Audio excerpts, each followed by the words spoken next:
Okay, this series is for anyone struggling with any lower back pain.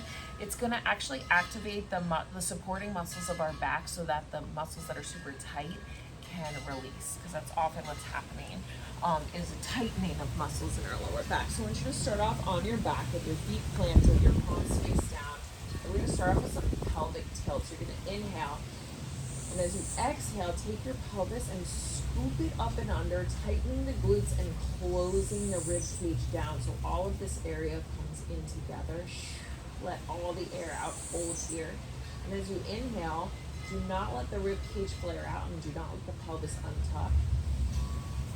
Take another exhale, squeeze a little bit harder. You should feel your glutes starting to activate, keeping your shoulders and neck relaxed. Try not to tighten. Closing the ribcage down. Take another inhale. One more exhale. Squeeze that center part of your body together. And then inhale and release. And let your pelvis tuck back under. So if you had a piece of paper under your lower back, when we go into the pelvic tilt, we should be flattening onto that paper. Right now you're nice and relaxed, so there's space in your lower back. So on the next exhale, we'll repeat. Inhale. And then exhale, scoop and tuck, tucking the rib cage in, tightening the glutes, tucking the pelvis under, pressing into your heels, keeping your shoulders and neck relaxed. Hold that contracted position for the inhale. Exhale again, contract further, squeeze.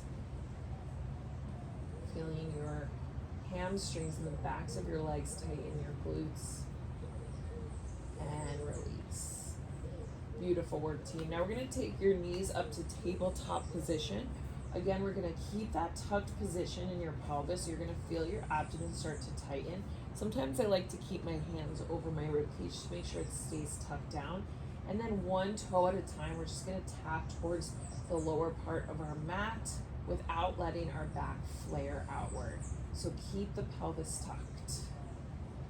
This is going to, again, activate the supporting muscles. Our core is a group of supporting muscles around the spine, but sometimes some of our core muscles are sleeping, so our back tends to take over. So we have some big, strong muscles back there, and that's what we're feeling. Sometimes that pain is the tightening, which presses on nerves. Good work, team. Now we're going to go for a double toe tap, so slowly and gently tap, and then squeeze your core as you come back to center. So your abdomen is controlling this movement. You're not moving or swinging from the legs. You're gently, but in a controlled manner, activating these movements through your core. So you should feel your core muscles working, keeping your pelvis tucked, not allowing your back to arch. Good work, team. Now, place your hands down, and again, super gently, I want you to move the knees from side to side. If you move fast without control, these stretches could have the reverse effect. So you want to control it through your core. I caution against doing things like yoga if you're in acute pain, because you might end up overstretching the back unless you're taking a very gentle class, like a yin class is perfect when you're in acute pain. And go ahead and grab the insoles of your feet, and we're going to take it into a modified happy baby pose. You're just kind of swaying your body side to side and noticing if any parts of your back feel super tense. And if they do, then you can sort of pause in that space and take some big breaths there. Allowing for the release to happen where it needs to. And then release your feet when you're ready. Take your feet flat on the floor again. And we're going to raise one knee up, and we're going to go for some single leg glute bridges. So press your single heel into the mat.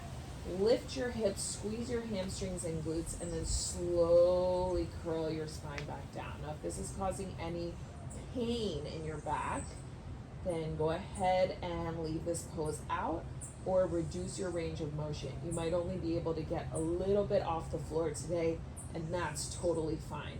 You could also even stay on the floor and just press your heel into the floor to try to feel your glutes and your hamstrings activate.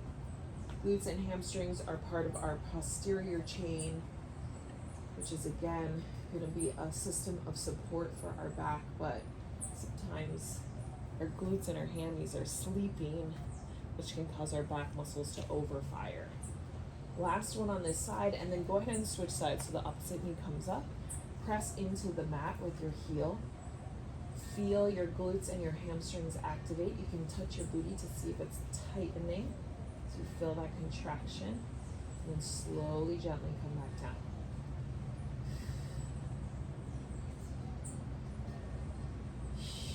I'm going to go for 4 more here.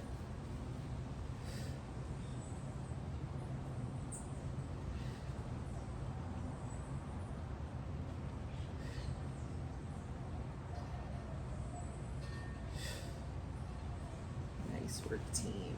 And then go ahead and bring your knees into your chest. Take a little rock side to side. I definitely recommend you repeating those stretches a few times through. Have an awesome